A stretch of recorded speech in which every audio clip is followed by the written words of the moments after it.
Bonjour Monsieur le Premier ministre. Bonjour. Bonjour. Celui qui veut prendre votre place à Matignon, Jordan Bardella du Rassemblement national, dit qu'il n'ira que s'il dispose d'une majorité absolue. Il a raison, c'est une manière d'inciter les Français à voter pour le Rassemblement national ? Là, on voit depuis quelques jours que s'agissant de Jordan Bardella, il y a de moins en moins de programmes et de plus en plus de conditions. Ça commence à ressembler à un refus d'obstacle quand même, tout ça. Vous pensez qu'il a peur ? Depuis le début de cette campagne, à chaque jour, on voit un reniement sur une proposition. Ils nous ont expliqué pendant un an que la première chose qu'il ferait, c'est abroger la réforme des retraites. Et puis il a dit, ah bah non, en fait, je suis plus sûr. Ensuite, ils nous ont dit qu'ils voulaient interdire les binationaux, la binationalité. Puis finalement, bah non. Ensuite, ils nous ont dit, on va baisser la TVA ou la supprimer sur les produits de nécessité. Ah bah finalement, non, on va pas le faire. En même temps, là, il s'agit de Matignon, d'aller ou pas à Matignon. Tous les jours, il revient sur des propositions du programme et là, il explique maintenant qu'il y a des conditions pour y aller. Donc oui, ça ressemble beaucoup à un refus d'obstacle, mais parce que la réalité, c'est que au Rassemblement national, on le voit, tout est approximation ou reniement. On leur demande de expliquer comment est-ce qu'ils financent leur programme. Ils sont incapables de répondre, c'est le grand flou, parce qu'ils veulent pas montrer que leur programme ne pourrait être financé que par des augmentations d'impôts. On va revenir sur le Puis ensuite, sur leurs propositions, ils reviennent sur les propositions les unes après les autres.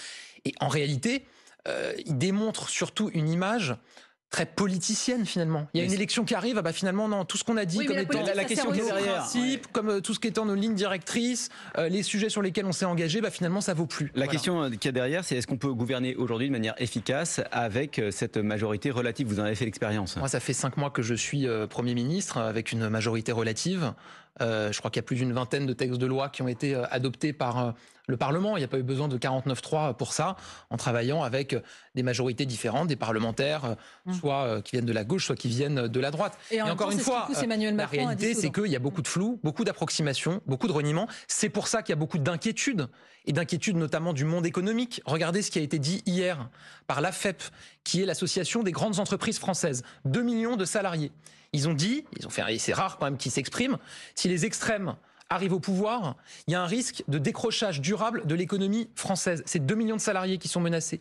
Hier encore, le président de la CPME, qui est l'association des patrons de PME, les petites et moyennes entreprises qui maillent notre territoire, il a dit si le RN arrive au pouvoir, la France va dans le mur. Voilà, c'est des déclarations, on n'a pas l'habitude de les entendre pendant les campagnes électorales, parce qu'il y a une inquiétude extrêmement forte, parce qu'ils nous promettent, extrême droite comme extrême gauche dans leur programme, un matraquage fiscal à tous les étages. On va rentrer dans le programme, Gabriel Attal. C'est vous qui menez la campagne pour le camp présidentiel. Hier, vous étiez en déplacement dans le Val-de-Marne et un habitant vous a interpellé. Je vais vous serrer la main, parce que vous êtes bien. Mais il faudra dire au président qu'il ferme sa gueule. Comprenez-moi, vous êtes bien, vous avez été même très bien dans l'éducation nationale. Pour l'instant, ça va bien, mais alors le président, c'est lui qui nous fout dans la merde. C'est tout. Allez, et bon courage. On compte sur vous pour se battre contre les extrêmes. Oui, mais c'est à vous que je dis bon courage. Je sais pas. D'accord, mais c'est une élection législative. Ben oui, mais pour le Premier ministre. Voilà, ok, allez, au revoir. Merci beaucoup. Au revoir, monsieur. C'est une élection législative, on vote pour le Premier ministre. Vous ne cherchez même plus à défendre Emmanuel Macron. Ça en dit long sur la situation difficile que vous subissez ? Mais Salia Barkia, le monsieur là que vous avez montré, il vote pour nous, pour nos candidats Ensemble pour la République. Mais vous entendez ce qu'il dit sur le président ? Mais qui est des Français qui aient été un peu stupéfaits par l'annonce de dissolution et qui marquent une colère. Évidemment qu'il y en a, vous savez, moi je me déplace tous les matins, tous les jours sur le terrain. J'étais dans le Pas-de-Calais, en Loire-Atlantique, en Seine-et-Marne, dans le Val-de-Marne, ici, dans les Hauts-de-Seine. Je me déplace partout. J'échange avec les Français. Évidemment qu'il y a des Français qui me disent on n'est pas content qu'il y ait une dissolution et qu'on doive se prononcer. Mais en l'occurrence, précisément ce monsieur, il va voter pour notre candidat. Mais vous voyez bien le sens de ma question, le fait que, par exemple, sur les affiches électorales, ce soit vous et pas Emmanuel Macron, ça veut dire qu'en fait, il est plus un boulet qu'un atout ? Mais Salia Barkia, c'est une élection législative. La réalité, c'est qu'il y a l'élection présidentielle, là vous votez pour le président. Ça les Français connaissent, la dernière a eu lieu en 2022. Emmanuel Macron a été réélu. Il est élu jusqu'en 2027. Une élection législative, ça n'est pas une élection présidentielle. Vous votez pour un Premier ministre, un gouvernement, une majorité à l'Assemblée nationale.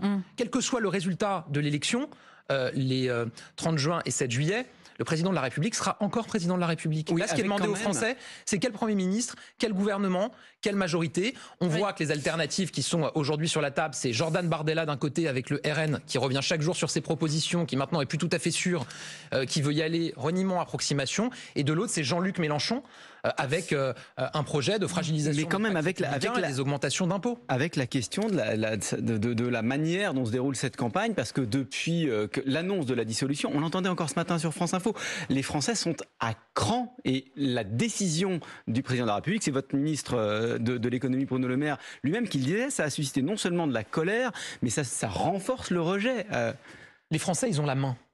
C'est eux qui vont décider à l'occasion de cette élection. Les Français vont pouvoir décider, voilà, voter. Et on a aussi entendu beaucoup ces derniers mois, ces dernières années, de demandes de pouvoir décider, intervenir. Voilà, et il n'y a pas de fatalité, moi c'est le message que je passe. Et d'ailleurs, je vais vous dire, en me déplaçant sur le terrain, je vous le disais tous les jours, moi j'ai de plus en plus de Français qui viennent me voir, qui me disent non, on ne veut pas en fait avoir à choisir entre les extrême droite, extrême gauche. Justement, l'autre message que vous passez... notre pays dans le mur, je vais au bout de ma phrase, et donc on veut une troisième voie. Et la troisième voie, c'est les candidats qui sont derrière moi, Ensemble pour la République. Vous regardez sur les affiches, les bulletins de vote, ils l'ont mis, Ensemble pour la République, qui propose évidemment de tenir compte du message qui a été envoyé à l'occasion des élections européennes. On a perdu ces élections européennes. Qui propose des mesures qui sont crédibles. On va rentrer dans les mesures, Gabriel Attal, mais justement, l'autre message que vous envoyez aux électeurs aujourd'hui, c'est nous ou le chaos. C'est écrit noir sur blanc sur votre acte. Mais on n'y est pas là déjà dans le chaos, avec un déficit record, avec une dette record, avec des agences de notation qui nous menacent chaque mois. On a le taux de chômage le plus bas depuis 25 ans. Le taux de chômage des jeunes le plus bas depuis 40 ans. Le taux d'emploi le plus haut depuis qu'il est mesuré. Il y a 2 500 000 emplois qui ont été créés ces dernières années. Donc tout va bien. Mais je dis pas que tout va bien, Salia Braclia, je suis lucide, je vais sur le terrain. Il y a évidemment des Français qui souffrent, qui sont en difficulté, qui sont en colère. Ce que je dis, c'est que moi j'ai grandi, je suis d'une génération qui a entendu, j'ai toujours entendu que la France c'était le chômage de masse, qu'on n'en sortirait jamais, qu'il y avait 10% de chômage et que contrairement aux Allemands, à nos voisins, on n'arriverait pas à sortir du chômage de masse. Qu'est-ce que je vois aujourd'hui? Même si évidemment il y a des difficultés, je vois qu'on a le taux de chômage le plus bas depuis 25 ans. Je vois que la France depuis 3 ans ou 4 ans est redevenue, dans les baromètres indépendants, internationaux, le pays le plus attractif d'Europe pour les investissements étrangers, qu'il y a des investisseurs qui viennent investir partout en France pour développer des projets industriels, qu'il y a plus d'usines qui ouvrent que d'usines qui ferment.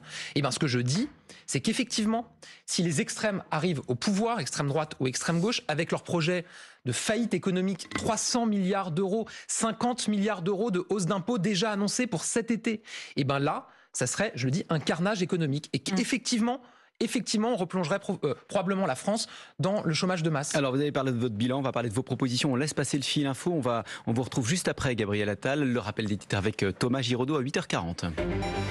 Les écoles manqueront encore d'enseignants titulaires l'an prochain. Plus de 1500 postes n'ont pas trouvé preneur après les concours enseignants, d'après le premier syndicat dans le primaire. C'est 15% des postes ouverts. Les académies les plus concernées sont celles de Versailles et Créteil. Elles vont devoir embaucher des contractuels. Pour nous essayer, il faut la majorité absolue. L'appel dans le Parisien de Jordan Bardella aux électeurs, le président du Rassemblement national, certain de ne pas pouvoir gouverner si son parti n'obtient pas la majorité absolue des sièges à l'Assemblée et qu'il a donc besoin d'une potentielle coalition pour gouverner. Après la tribune des sportifs dans le journal L'Équipe, au tour d'écrivains et d'éditeurs de lancer une pétition appelant à voter contre le Rassemblement national. Parmi les signataires, le lauréat du dernier prix Goncourt. Et puis la première victoire des Bleus à l'Euro de foot hier dans la douleur face à l'Autriche. Kylian Mbappé s'est blessé au nez, fracture, mais les nouvelles tombées dans la nuit sont plutôt rassurantes. La fédération précise qu'il n'a pas pour l'instant besoin d'être opéré. France Info. Le 8-30 France Info, Jérôme Chapuis, Salia Braclia. Avec le Premier ministre Gabriel Attal sur la fiscalité, vous avez une ligne depuis le début du quinquennat, c'est pas de hausse d'impôts, est-ce que ça va continuer? Oui, et d'ailleurs ça fait partie des engagements que je prends dans cette campagne, la mise en place de ce qu'on appelle une règle d'or anti-hausse d'impôts. Ça veut dire que très concrètement, on va inscrire dans la loi de finances qu'on n'augmente pas les impôts. C'est très important parce que ça a été notre ligne depuis 2017. Je rappelle qu'on a même supprimé certains impôts. La taxe d'habitation que les Français payaient auparavant, supprimée, elle est compensée aux collectivités locales par l'État. La redevance audiovisuelle, désolé de le dire ici, elle a été supprimée. Les classes moyennes se souviennent, elle la payait, compensée évidemment à l'audiovisuel public. Les premières tranches de l'impôt sur le revenu ont été baissées. Et donc l'engagement que je prends, c'est qu'il n'y aura pas d'augmentation d'impôts si les Français donnent une majorité aux candidats que je présente avec Ensemble pour la République. Mais c'est très différent des autres camps. Il y a une injustice fiscale. Les plus riches ne payent pas assez d'impôts. Pardon, en fait, la France, c'est un paradis fiscal pour personne. En France, il y a plus d'impôts que dans les autres pays autour de nous, y compris pour les plus riches. On est le dernier pays de l'Union européenne à avoir un impôt sur la fortune, l'IFI. Il a été supprimé partout ailleurs. Il restait en Espagne. Ils ont confié l'impôt maintenant aux régions. Les régions ont toutes mis le taux à 0% de cet impôt sur la fortune pour attirer les plus riches. Mais il y a des cas pratiques. On a le taux marginal d'impôt sur le revenu. Salia Braclia, on a le taux marginal d'impôt sur le revenu le plus élevé. Sur les entreprises qui font des super profits. J'entends vos arguments. On a une contribution exceptionnelle sur les hauts revenus qui avait été créée en 2011. Ça devait durer quelques années. Elle existe toujours depuis. Donc voilà, moi je vais vous dire, ceux qui vous disent on va augmenter les impôts, mais ça va concerner que les plus riches. Les Français, ils sont pas bêtes. Ils savent, c'est comme les travaux, ils savent comment ça commence, jamais comment ça finit. Voilà, ça arrive toujours sur eux, ça tombe toujours sur eux. Mais il y a des cas pratiques quand même, Monsieur le Premier ministre. L'exemple de CMA-CGM détenu par Rodolphe Saadé, par exemple, grâce à une niche fiscale sur le fret maritime et de l'optimisation fiscale, l'entreprise n'a payé que 1,2 milliard d'euros d'impôts entre 2020 et 2023 pour 45 milliards de profits, soit un taux d'imposition de 2,7%. Alors, est-ce que vous trouvez ça normal? Attendez, vous savez, alors pour le fret maritime, ils payent ce qu'on appelle la taxe au tonnage. Oui. C'est pas le cas qu'en France. D'accord? Première chose. La taxe au tonnage fait que même quand ils ne font pas de bénéfices, même quand ils perdent de l'argent, ils payent quand même de l'impôt. Mais là, quand ils font des super profits grâce à la crise du Covid... on a eu ce débat dans l'Assemblée nationale, quand j'étais en charge des comptes publics. Quand vous regardez sur la durée, et sur les années où ils n'ont pas fait de bénéfices, voire même où ils étaient en perte, ils payaient des impôts. Donc si vous regardez sur la durée, c'est assez équilibré, Salia Braclia. Voilà, on est content d'avoir le siège de CMA-CGM en France. Donc voilà, on est content d'avoir leurs investissements à Marseille. Et je peux vous dire qu'ils payent de l'impôt, évidemment. Voilà, ensuite, c'est un engagement que nous on prend, pas de hausse d'impôts, on va même chercher à continuer à les baisser. De l'autre côté, extrême droite, extrême gauche, même combat pour les impôts. On a déjà des annonces qui sont faites. Ça vient d'eux. 50 milliards d'euros de hausse d'impôts dès cet été s'ils gagnent. Et il y en aura encore plus ensuite parce que leur programme, de toute façon, sinon, ne peut pas être financé. Parmi vos autres engagements, Gabriel Attal, la lutte contre la fraude fiscale, il faut l'intensifier. Comment ? Alors, j'ai fixé cette priorité quand j'étais à Bercy. Vous vous souvenez, j'avais fait un grand plan de lutte contre la fraude avec des mesures très fortes, notamment sur la fraude fiscale des grands groupes, ensuite sur la fraude sociale, l'interdiction du versement des aides sociales sur les comptes bancaires étrangers. C'est une décision que j'avais prise, elle est appliquée aujourd'hui. L'année dernière, on a eu une année record en matière de recouvrement de fraude. 17 milliards d'euros, historique, c'était jamais arrivé. Alors, donc, évidemment, je veux aller plus loin. Donc, si les candidats Ensemble pour la République sont élus, on aura dès cet été une nouvelle loi de lutte contre la fraude fiscale, fraude sociale, avec de nouvelles mesures. C'est-à-dire ? Par exemple, des mesures sur la fraude aux aides publiques, notamment dans le secteur énergétique. On voit qu'il peut y avoir des fraudes, notamment sur les dispositifs MaPrimeRénov', etc. Vous savez, c'est l'argent des Français, hein. C'est les Français qui payent des impôts. Et donc c'est quoi, c'est plus de contrôle et des amendes plus lourdes ? Des mesures qui vont nous permettre de mieux identifier effectivement les fraudes. On va donner aussi plus de moyens d'enquête, avec la possibilité donnée aux services qui luttent contre la fraude de croiser les fichiers. Parce qu'on sait que par le croisement de données, le croisement de fichiers, on identifie beaucoup plus facilement des situations de fraude et on ira recouvrer cette fraude. Encore une fois, il n'y a pas de fatalité là non plus. L'an dernier, année record, 17 milliards d'euros identifiés et recouvrés. C'était pas arrivé auparavant parce qu'on a mis les moyens, parce que j'ai présenté un plan avec des mesures très claires et très fortes et on va continuer. Une mesure qui concerne le pouvoir d'achat des Français. Vous promettez une mutuelle publique à 1 euro par jour pour ceux qui ne peuvent pas se payer une complémentaire santé. Mais en fait, elle existe déjà, cette mutuelle publique. Il y a une aide à la complémentaire santé et des contrats solidaires, mais malgré ces... elle existe, ça s'appelle la complémentaire santé solidaire pour les plus modestes. Mais malgré ces dispositifs, vous avez 3 millions de Français qui n'ont pas de mutuelle. Et notamment, moi je vais vous dire, ce qui m'indigne le plus, c'est nos retraités, qui souvent travaillaient toute leur vie, et pour qui ça coûte très cher la mutuelle, et des étudiants. Et donc oui, je veux travailler avec le secteur mutualiste, effectivement. Il faut l'élargir à un nouveau dispositif qui nous permette de couvrir ces publics, en tout cas en priorité, nos retraités qui aujourd'hui ne peuvent pas payer pour leurs soins, et puis des étudiants. Il y a un sujet dans le pouvoir d'achat, c'est évidemment celui du logement. Vous dites vouloir supprimer les frais de notaire pour les premiers achats immobiliers à hauteur de 250 000 euros pour les classes moyennes et populaires. Les jeunes, avec une limite d'âge pour les futurs acheteurs. Alors, c'est pas prévu ce stade, mais il y aura un débat. C'est pour les primo-accédants. Donc, en général, même si on peut être primo-accédant à tout moment de sa vie, voilà, moi, je pense que une part du rêve français, c'est de pouvoir être propriétaire de son habitation. Et si possible, d'ailleurs, voilà, d'un pavillon avec jardin. Et il faut accompagner les Français. Vous savez, Monsieur le Premier ministre, qui a fait cette proposition en 2022 ? Elle a été faite par plein de candidats. Par Éric Zemmour. Par plein de candidats. Et vous savez quelle a été la réaction de votre majorité à ce moment-là ? Je vais vous dire, vous savez, c'était sa seule proposition. Nous, on en a d'autres. Voilà. Un procès en déconnexion, parce que la première difficulté des jeunes, par exemple, c'est pas d'acheter sa résidence principale. Mais est-ce que j'ai dit que c'était que les jeunes? Se loger d'abord. Mais justement, au contraire, la vraie différence, c'est que j'ai pas dit que c'était que les jeunes. Dans votre programme. Mais non, c'est pour les primo-accédants. Les primo-accédants. Moi, je dis, je parle avec des jeunes. Après, il faut mettre. Là, on met la barrière jeune. Mais vous avez des trentenaires, voilà, des couples de trentenaires. Ils travaillent, ils se lèvent tous les matins, ils vont bosser. Bah oui, en fait, le rêve de leur vie, et je les comprends et je le partage d'une certaine manière, c'est de pouvoir avoir un toit sur leur tête, d'être propriétaire de leurs biens, si possible, encore une fois, un pavillon avec jardin pour élever les enfants. Et ben, on veut les aider et les accompagner. Et on le disait, la difficulté, c'est de se loger. Il y a l'accès à la propriété, mais il y a aussi, plus largement, la difficulté de se loger pour les personnes, de louer un logement.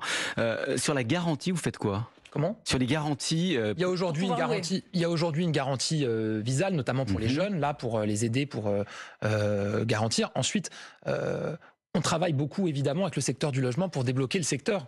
Parce qu'on voit qu'aujourd'hui, il y a de grandes difficultés. Des difficultés de construction. Il faut débloquer la construction.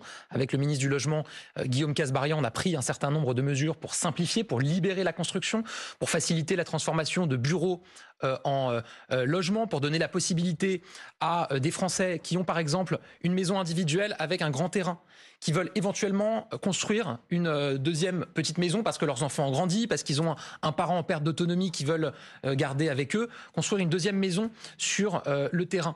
On veut donner la possibilité qu'il ne soit pas nécessaire de changer le PLU pour pouvoir le faire. Voilà, c'est des choses qui sont très concrètes pour aussi faciliter la construction, libérer la construction, pour faciliter l'accès au logement. Votre engagement, c'est de baisser, Gabriel Attal, les factures d'électricité de 15%.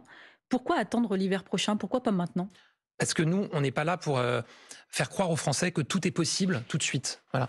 Nous, ce que les Français savent, je crois, avec nous, c'est que quand on dit les choses, on les fait. Après, on peut être d'accord ou pas d'accord. Mais on ne cache pas les choses avant les élections. On est clair. Vous savez, moi, je me fais critiquer, par exemple, sur la réforme de l'assurance chômage. Le plus simple, si on était des politiciens comme à l'extrême gauche ou l'extrême droite, ça serait de cacher ça, de dire on ne va pas le faire. Non, moi, je suis clair sur notre programme, sur ce qu'on fait. Et je suis clair sur ce qu'on est capable de faire et quand on est capable de le faire. Donc oui, quand je dis qu'on baissera la facture d'électricité de 15% pour l'hiver prochain, c'est un engagement que je sais pouvoir tenir. Mais regardez en face. C'est pas juste une conséquence du changement de règles au niveau européen? Non, regardez, la réforme du marché européen de l'électricité s'applique à partir de 2026. Et vous avez raison, là, ça baissera encore plus à ce moment-là. Mais dès 2025, on prend cette décision. Mais regardez en face. Ils disent que ce sera dès l'été prochain. Mais le RN, ils reviennent sur toutes leurs propositions. Ils avaient dit on va baisser, on va supprimer le taux de TVA sur les produits de première nécessité. Non, sur l'énergie, mais pas sur l'énergie. Aujourd'hui. Mais la semaine dernière, ils nous disaient qu'ils le feraient sur les produits de première nécessité. Là, quelques jours plus tard, ça a changé. Donc la semaine prochaine, ça aura probablement changé sur le reste. Voilà. Moi, j'essaye de rester sérieux, crédible, cohérent et clair. Voilà. Ça fait 5 mois que je suis Premier ministre. Je vais sur le terrain, j'échange avec les Français, je regarde ce qui va pas, j'écoute ce qu'on me dit, y compris quand ça fait pas plaisir, y compris quand on se fait interpeller. Et ensuite, je prends des engagements que je tiens. Voilà, c'est ça ma méthode, c'est ça que je propose de continuer aux Français. Et on va continuer à vous écouter dans une minute. Gabriel Attal, le temps de laisser passer le fil info. Il est 8h51, Thomas Giraudot. Et il n'y aura pas de hausse d'impôts en cas de victoire aux législatives, promet Gabriel Attal, le Premier ministre invité du 8h30 France Info. Il promet également dès cet été une lutte intensifiée contre la fraude fiscale. À gauche, la députée européenne La France Insoumise Manon Aubry indique ce matin que le programme du nouveau Front Populaire prévoit des baisses d'impôts pour tous ceux qui gagnent moins de 4 000 € par mois et des hausses pour ceux qui gagnent davantage. Des dégâts en Charente après de forts orages de grêle. La nuit dernière, le trafic des TER est très fortement perturbé. Ce matin, des vignes de cognac ont été touchées. 4 départements proches, la Gironde, les Landes, la Dordogne et le Lot-et-Garonne, sont en vigilance orange aux orages à partir de 17h ce soir. Et puis à moins de 40 jours des Jeux Olympiques, les escrimeurs français sélectionnés aux Jeux sont au championnat d'Europe en Suisse. En lice aujourd'hui, la championne du monde en titre à l'épée, chance de médaille française à Paris, Marie-Florence Candassamy. France Info. Le 8h30 France Info, Jérôme Chapuis, Salia Braclia. Et toujours avec Gabriel Attal, Premier ministre depuis 5 mois, vous le rappeliez, et parmi les mesures, la solidarité à la source que vous aviez prise. On peut aller plus loin? Oui, moi je voudrais qu'on concrétise ce projet l'année prochaine. C'est quoi la solidarité à la source? D'abord, un constat, c'est que vous avez aujourd'hui des Français qui peuvent avoir droit à un soutien, à une aide, mais qui ne la demandent pas. Souvent parce qu'ils ne le savent pas, et souvent parce que c'est des Français qui bossent. Voilà, c'est des Français qui travaillent, qui sont classe moyenne ou un peu en dessous. Ils n'ont pas le temps, ils n'ont pas les infos, etc. Aujourd'hui, il y a le prélèvement à la source. C'est-à-dire que l'État sait combien vous gagnez, il peut vous prendre l'impôt. Donc moi, je pars d'un principe clair. S'il est tassé combien vous gagnez pour prélever les impôts, il doit savoir vous verser ce à quoi vous avez droit. Mais c'est pas déjà le cas pour les allocations familiales, Ah ben, aujourd'hui, non, vous avez beaucoup d'allocations et beaucoup de dispositifs. Alors, qu'est-ce qui va se passer à partir de l'année prochaine ? Par exemple, on a parlé de la complémentaire santé tout à l'heure. Vous avez des Français qui travaillent, qui ont droit, parce qu'ils ont un faible revenu, alors qu'ils bossent tous les jours, à une aide à la complémentaire santé. Il y a beaucoup de Français qui ne le demandent pas. Et donc l'idée, ça serait qu'ils puissent la recevoir automatiquement. À partir de quand ? Recours au droit. Je veux que l'année prochaine, on puisse mettre en œuvre la solidarité à la source. Ça a un coût pour les finances publiques, ça. Oui, mais je vais vous dire, d'abord, de l'autre côté, on lutte contre la fraude. Donc on sera plus efficace aussi et on fera des économies de ce point de vue-là.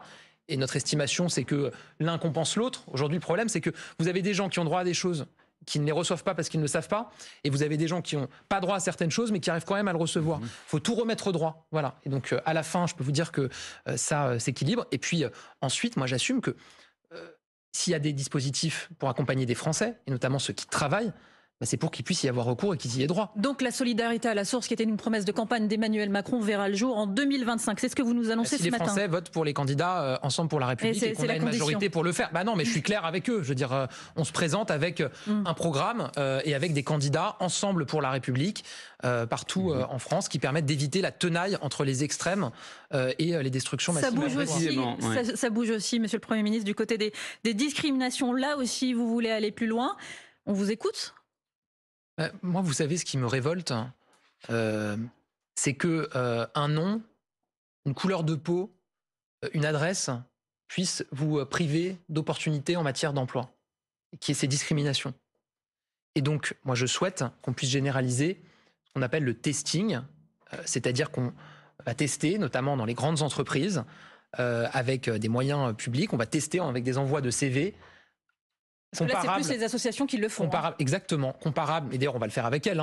Elles ont une connaissance en la matière. Des CV comparables, mais une adresse différente, un nom différent, pour regarder quelles sont les pratiques des entreprises. On avait lancé ça pour les 40 plus grandes entreprises. On va l'étendre, parce que moi, je le dis, le combat, mon combat, c'est l'émancipation. C'est de permettre à chacun de s'élever dans la République, par l'école, par le travail et par le mérite. Moi, je crois beaucoup au mérite et à l'effort. On a l'impression, Gabriel Attal, on vous écoute là ce matin, que en fait, c'est cet électrochoc qui vous fait bouger. Que cette dissolution, elle a entraîné cet électrochoc dans les sondages. C'est le RN, c'est le nouveau Front Populaire qui est en tête. Et donc aujourd'hui... Non, alors d'abord, moi je vais vous dire... Vous balancez les mesures pour convaincre les Français. Avant la dissolution, il y a eu une élection européenne. On l'a perdue, cette élection européenne.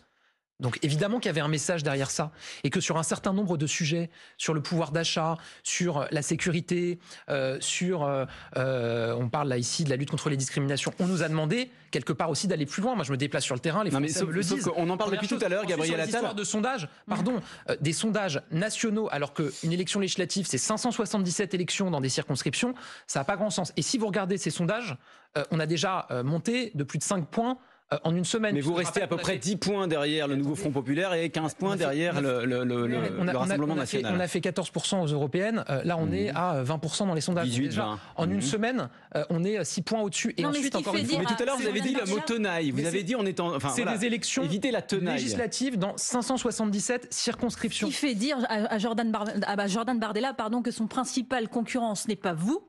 C'est le nouveau Front Populaire. Il vous a mis de côté, il vous a balayé. Mais ça s'appelle la politique politicienne. Voilà, c'est des petites manipulations politiciennes. Honnêtement, je vais vous dire, les Français, ils le savent. Moi, je suis là pour leur répéter, et je vais beaucoup me déployer dans les jours qui viennent pour leur répéter.